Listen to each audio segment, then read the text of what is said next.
Who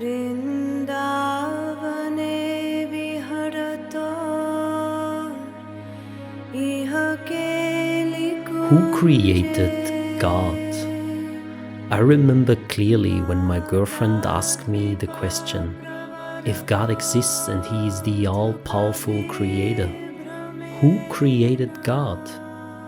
I couldn't find a clear answer at that time. Today it is easy to reply. Mathematician and former University of Oxford Professor John Lennox told an interesting story. God is 3 and 1. Is it a mystery? Yes, it is. I was talking to about 1,000 of scientists and a man came up to me afterwards, a physicist. He said, "That was very interesting, all that talk about God. But you know, I detect you are a Christian." I said, "You're pretty sharp." He said, "Come off it. I look, as a Christian you are obliged to believe that God is a Trinity, that Jesus was God and man. Come on, you are a mathematician at Oxford. This is absurd. Can you explain it to me?" "Well," I said, "can I ask you a question first?" "Sure," he said. So I said, "Tell me, what is consciousness?" And he thought for a second and then he said, "I don't know." I said, "That's okay, let me try an easier one. What is energy?" He said, "I'm a physicist, I can measure energy, I could use it." I said, "That's not my question, what is it?" He said, "I don't know." "Oh," I said, "that's very interesting, you don't know. Tell me, do you believe in consciousness?"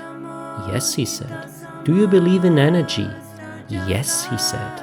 So I said, "You believe in these 2 things, you don't know what they are. Should I write you off as an intellectual?" And he said, "Please don't." And I said, "But that's exactly what you were going to do with me 5 minutes ago." And I continued, "If energy, light, gravity and consciousness are a mystery, don't be surprised if you are going to get an element of this in God. You are bound to get it.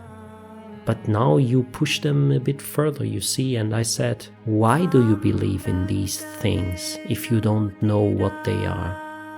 That was a difficult one, so I was kind, I tried to help him out and I said, "You believe in these things because of their explanatory power as concept." And he said, "That's exactly right." Kent Hovind says, "Your question, where did God come from, assumes that you are thinking of the wrong, obviously it displays that you are thinking of the wrong God. Because the God of the Bible is not affected by time, space or matter. If he is affected by time, space or matter, he is not God. Time, space and matter is what we call a continuum. All of them have to come into existence at the same instant. Because if there were matter but no space, where would you put it? If there were matter in space but no time, when would you put it? You cannot have time, space or matter independently. They have to come into existence simultaneously. The Bible answered that in 10 words. In the beginning, there's time. God created the heaven, there's space, and the earth, there is matter. So you have time, space, and matter created.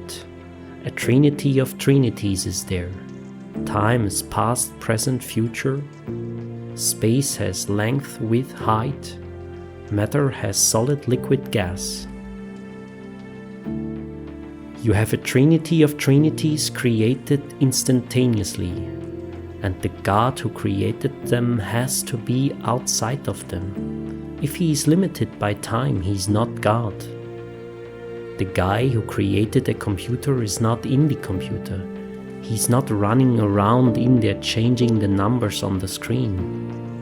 The God who created this universe is outside of the universe. He is above it, beyond it, in it, through it. He is unaffected by it. I mean, if your brain is just a random collection of chemicals that formed by chance over billions of years, how on earth can you trust your own reasoning process and the thoughts that you think?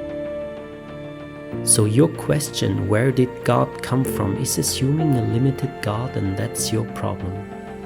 The God that I worship is not limited by time, space, or matter.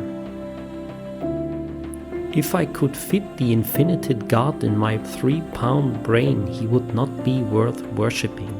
That's for certain.